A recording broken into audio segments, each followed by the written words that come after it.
Imagine, t'es assis sur une terrasse à Sofia, il fait 25 degrés, t'as ton laptop ouvert, tu viens de finir ta journée de taf, et là tu regardes ton compte en banque. Tu réalises que t'as payé 10% d'impôts sur tes revenus. Pas 45, pas 30, 10. Il y a 5 ans, j'étais encore en France. Aujourd'hui, je vis en Bulgarie, et dans cette vidéo, je vais te raconter exactement pourquoi j'ai fait ce choix en 2025. Les vraies raisons, pas le discours marketing. Bon, quitter la France, c'est pas une décision qu'on prend sur un coup de tête. Enfin, pas si t'es sérieux. Mais j'y ai réfléchi pendant presque un an, avant de sauter le pas. Et honnêtement, je ne pensais pas que ça allait changer ma vie autant. Aujourd'hui, chez Vivre en Bulgarie, on accompagne des entrepreneurs du web à s'expatrier en Bulgarie et à créer leur société sur place. Tu retrouveras toutes nos ressources en description si tu veux aller plus loin.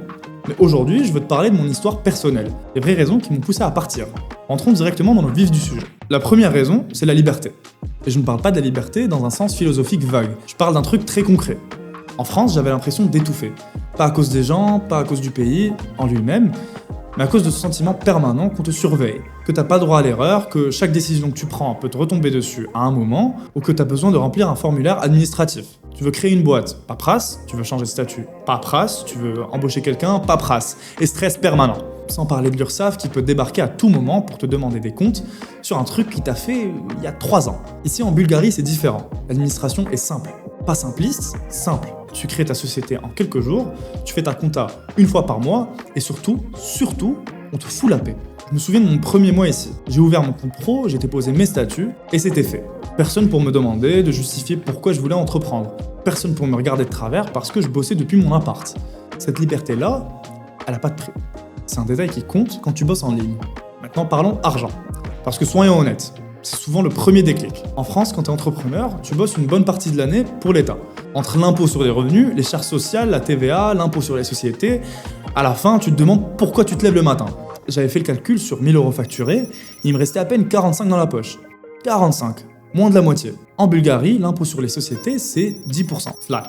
L'impôt sur les dividendes, c'est 5%. Les charges sociales sont plafonnées à environ 600 € par mois maximum. Du coup, sur ces mêmes 100 €, il m'en reste entre 75 et 85. Je vais donner un exemple concret. L'année dernière, j'ai fait 250 000 € de chiffre d'affaires sur l'une de mes sociétés. En France, j'aurais probablement gardé 80 000 € net après toutes les ponctions. Ici, j'en ai gardé presque 200 000. La différence, 120 000 € en une seule année. Avec cette somme, j'ai pu investir dans mon business, m'offrir du meilleur matos et même commencer à investir dans l'immobilier. Ce que j'aurais pas pu imaginer faire en France, surtout avec le nombre de loyers impayés. Ça m'amène à la deuxième raison, et là, je vais peut-être vous étonner. Mais une des raisons majeures de mon départ, c'est la sécurité et les incivilités. En France, dans les dernières années, j'avais plus le même sentiment qu'avant. Je vivais en région parisienne. Et honnêtement, je faisais gaffe. Le soir, je regardais derrière moi quand j'étais là avec ma copine, je choisissais mes trajets, je me posais des questions que je n'aurais pas dû me poser. Ici à Sofia, je me balade à minuit sans problème. Ma copine rentre seule le soir, on laisse nos affaires à la terrasse d'un café pour aller aux toilettes. C'est les trucs basiques qu'on avait oubliés. Je me souviens d'un soir, quelques semaines après mon arrivée, je marchais dans le centre vers 23h. J'avais mon ordi dans mon sac et j'ai réalisé que j'avais plus cette boule au ventre. Ce réflexe de vigilance permanent. Les Bulgares sont tranquilles, il n'y a pas de tension qu'on peut ressentir dans certaines villes françaises, pas d'agressivité, pas de regard de travers, juste des gens qui vivent leur vie. Et c'est peut-être con à dire, mais se sentir en sécurité, ça change tout. Ça libère une énergie mentale énorme, et quand t'es entrepreneur, cette énergie, t'en as besoin pour ton business. Là où ça devient vraiment fou, c'est quand tu combines la fiscalité avec le coût de la vie. Mon appart à Sofia, 70 mètres carrés, quartier sympa, bien équipé, je le paye 500 € par mois. Le même appart à Paris ou Lyon, c'est minimum 1500 €, probablement 2000. Les courses, je m'en sors pour 200 € par mois, en mangeant bien, des produits frais, des légumes du marché, de la viande de qualité. Le restaurant, un bon repas, c'est 10 €, 15 €. Un café, c'est 1,50 €. Bref, avec 1200, 1500 € par mois, tu vis très bien ici, c'est très bien. Le genre de vie qui te coûterait 3000 € minimum en France. Et pour un entrepreneur, c'est game changer.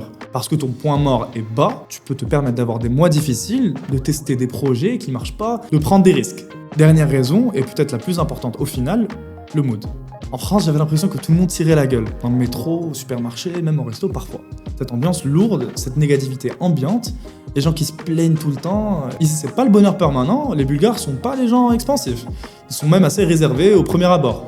Mais il y a une forme de sérénité, les gens sourient pas forcément, mais ils t'emmerdent pas non plus. Et il y a aussi une communauté d'expatriés incroyable, des entrepreneurs du monde entier, des Français, des Allemands, des Américains, des gens qui font le même choix que toi, avec qui tu peux partager tes galères et tes victoires.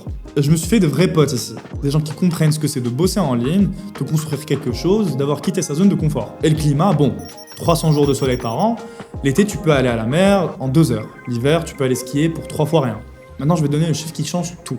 En combinant la fiscalité basse et le coût de la vie réduit et la simplicité administrative, j'estime que je gagne l'équivalent de 100 000 à 130 000 euros de plus par an, sans travailler une minute de plus, juste en ayant changé de pays. Tu sais ce que ça représente concrètement? C'est la liberté de dire non à un client qui te respecte pas, c'est la possibilité de prendre des mois off sans stress, c'est investir dans ton business sans t'endetter, c'est construire un patrimoine au lieu de survivre. En France, je courais après l'argent, ici j'ai l'impression que l'argent travaille pour moi. Et au-delà des chiffres, il y a un truc qu'on ne peut pas quantifier. C'est cette sensation de respirer, de vivre selon tes propres règles, d'avoir repris le contrôle. La Bulgarie, c'est pas parfait. Il y a des trucs chiants. La barrière de langue au début, certaines administrations bougent lentement, la famille qui te manque parfois, mais pour moi, la balance est clairement positive. Et si t'es entrepreneur du web, que tu cherches une meilleure qualité de vie avec une fiscalité honnête, franchement, ça vaut le coup d'y réfléchir. Je voulais dans cette vidéo vous partager un retour honnête, avec des chiffres concrets, mais vous trouverez d'autres vidéos plus éducatives sur la chaîne.